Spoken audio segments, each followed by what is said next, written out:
तो मैं डॉक्टर आशुतोष निगम विज्ञास एकेडमी इंदौर से, जो कि सिचुएटेड जंजीरवाला में नीट और आईआईटी के लिए। आज हम बात कर रहे हैं आपके नीट पेपर एनालिसिस की। इसमें आपके नीट का जो सेगमेंट है जूलॉजी, उसमें आपके फिजियोलॉजी से एक क्वेश्चन आया हुआ है, क्योंकि मैक्सिमम क्वेश्चन आपके फिजियोलॉजी के, जैसे मैंने आपको बताया, कवर किए गए हैं। तो उसका एक क्वेश्चन है कि वाइटल कैपेसिटी ऑफ लंग, मतलब वाइटल कैपेसिटी जो लंग की होती है वो कितनी होती है और किससे मिलकर बेसिकली बना होती है। तो चार ऑप्शन आपने दिखे हैं कि IRV मतलब आपका inspiratory reserve volume, expiratory reserve volume, TV और रिजर्व। फर्स्ट ऑप्शन है आपका, सेकंड है आपका IRV प्लस EV प्लस आपका टीवी, थर्ड है आपका IRV प्लस ERV और चौथा है आपका IRV plus ERV plus TV plus RV।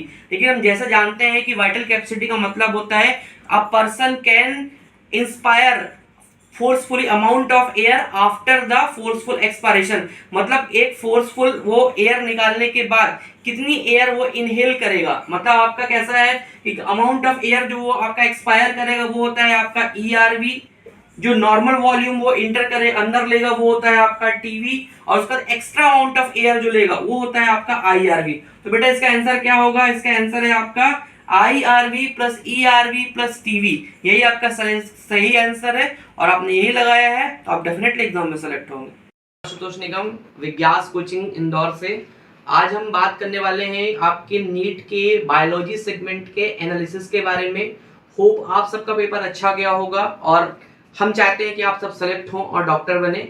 यदि हम आज बात करें नीट के सेगमेंट की बायोलॉजी पेपर की, तो बायोलॉजी में आपके जो जूलॉजी और बॉटनी दोनों सेगमेंट थे वो काफ़ी इजी थे और बेसिकली स्ट्रिक्ट थे हमारे नोट्स के ऊपर, एनसीईआरटीज के ऊपर। एक भी क्वेश्चन आपके हम मेरे नोट्स के और एनसीईआरटी के बाहर नहीं गया हुआ है। यदि बच्चे ने अच्छे से प्रिपरेशन की है तो वो डेफिनेटली उस चीज को अचीव कर सकता है। आज के पेपर की बात करें, लगभग 70 से 75% वेरी इजी क्वेश्चंस थे जो आपके एमसीक्यूज के फॉर्म पे थे, एसएसएल रीजन के फॉर्म पे थे और आपके स्टेटमेंट के फॉर्म पे। 10% क्वेश्चन को हम बोल सकते हैं कि हाँ थोड़ी सी मॉडरेट फॉर्म पे ऐसा आया कि ठीक है, बच्चे ने थोड़ी सी ज्यादा कंसेप्चुअल यदि रीडिंग की है तो उसको अच्छे तरीके से सॉल्व कर सकता है। और हाँ 10% क्वेश्चन की बात की जाए जो आपके लगभग एसएसएल रीजन और स्टेटमेंट के फॉर्म पे, उनमें थोड़ा सा कंफ्यूजन हो सकता है। यदि उसको क्लियरली बच्चे ने इंडिकेशन लेके पढ़ाई की हुई है तो वो भी इजिली टारगेट कर सकता है। तो मैं डॉक्टर आशुतोष निगम विज्ञास एकेडमी इंदौर से, जो कि नीट और आईआईटी के लिए बहुत बड़ा ब्रांड और सिचुएटेड जंजीरवाला में, आज हम डिस्कस करने वाले हैं नीट के आपके फर्स्ट सेगमेंट बॉटनी के बारे में। तो यदि हम बात करते हैं बॉटनी सेगमेंट की तो काफ़ी इजी था। इसमें मोस्ट प्रॉब्ली जो आपका मेजर पार्ट कंटेन किया गया है वो प्लांट फिजियोलॉजी था। लगभग 12 से 13 क्वेश्चन आपके प्लांट फिजियोलॉजी से कंटेन किए गए हैं। उसका जेनेटिक्स से लगभग आपके 10 से 12 क्वेश्चन आपके जेनेटिक्स से कवर किए गए हैं। फिर आपके cell division major portion aspect है आपके 8 क्वेश्चन को लेके।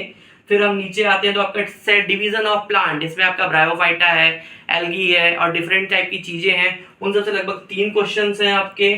इकोलॉजी को तो हम भूलिए। इकोलॉजी जो बेसिकली आपका बेस पोर्शन जो इकोलॉजी की यूनिट्स है, लगभग 7 से 8 क्वेश्चन उसमें किए गए हैं। डिफरेंट टाइप के आपके ईयर्स पूछे गए हैं, डिफरेंट टाइप के आपके सबमिट पूछे गए हैं। फिर भी कुछ छोटी छोटी यूनिट्स भी साथ में आपके हैं, जैसे कि प्लांट फिजियोलॉजी को छोड़ के ये आपके नीचे आते हैं तो माइक्रोब्स है, स्ट्रेटजीज है, रिप्रोडक्शन इन प्लांट है। इन सबसे लगभग 2 से 3 क्वेश्चन मिला के एक अच्छा पेपर बनाया गया है, जो कि बहुत ही अच्छा था और बहुत ही ईजिली क्रैक करने लायक पेपर था।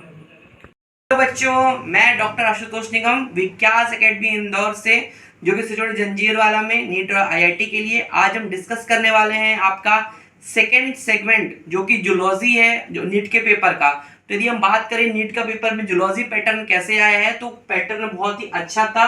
उसमें मेजर आपकी प्रोबेबिलिटी और मेजर एस्पेक्ट मिला है आपका ह्यूमन फिजियोलॉजी का, जिसमें आपके cardiac system, nervous system, reproductive system, circulation, respiration, इन सब से आपके लगभग 12 से 13 क्वेश्चन जो है वो आपके इससे आए हुए हैं।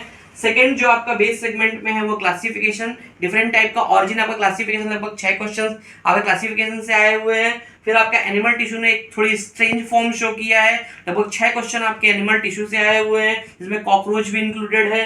फिर आपका ह्यूमन हेल्थ एंड डिसीजेस, जहां पे डिफरेंट टाइप की डिसीजेस हैं, उनके कॉजेटिव एजेंट हैं और डिफरेंट ड्रग्स हैं, नार्कोटिक्स हैं, वो सब के क्वेश्चन उन्होंने 5 क्वेश्चन लगभग आपके ड्रग्स से कवर किए हैं, हेल्थ डिसीज से कवर किए हैं। फिर हम बात करें इवोल्यूशन की, तो आपका इवोल्यूशन जो है उससे 2 क्वेश्चन आपके आए हुए हैं। फिर आपका रिप्रोडक्टिव हेल्थ से लगभग 1-2 क्वेश्चन आए हुए हैं और कुछ छोटी छोटी चीजों को और बना के लगभग एक अच्छा पेपर बनाया गया है जो कि बहुत ही आइडियल था और काफी अच्छा पेपर था जो कि इजीली क्रैक किया जा सकता था। Thank you. हेलो बच्चों, मैं डॉक्टर आशुतोष निगम। आज हम डिस्कस करने वाले हैं आपके नीट के पेपर के बायोलॉजी का जो आपका बॉटनी का सेगमेंट है उसका एक क्वेश्चन जो आपका आया हुआ है। क्वेश्चन में ये पूछा गया है कि which hormone promote internode petiole elongation in deep water rice plant. तो बेसिकली इसमें पूछा गया है कि कौन सा जो आपका हार्मोन है वो इंटरनोड का या पेटियोल का एलोंगेशन करता है डीप वाटर प्लांटेड। तो इसमें 4 ऑप्शन आपके दिए गए हैं, जैसा कि आप देख रहे हैं ये आपके चारों हार्मोन हैं। बेसिकली एक है आपका एथिलीन जो कि फर्स्ट गैसियस हार्मोन है। सेकेंड है आपका 2,4-D जो कि ऑक्सिन का एक फॉर्म है। थर्ड है आपका GA3 जो कि आपका जिबरेलिक एसिड है या जिबरलिन भी आप बोलते हैं। और फोर्थ है आपका काइनेटिन। तो यदि हम बात करें इसके आंसर क्या होगा, एथिलीन जो होता है वो फ्रूट्स की राइपनिंग में यूज होता है, ये तो आपका आंसर होगा नहीं बच्चों। दूसरा है आपका 2,4-D। 2,4-D जो है वो हर्बिसाइड, ये बेसिकली ऑक्सिन का फॉर्म है जो बेसिकली हर्बिसाइड के फॉर्म पे यूज किया जाता है, तो बच्चों आपका ये आंसर भी होगा नहीं। और काइनेटिन जो है वो सेल की ग्रोथ को बढ़ाता है, बेसिकली जो आपके कैलस फॉर्मेशन और इन सब चीजों में हेल्प करता है, तो आपका ये आंसर भी होगा नहीं।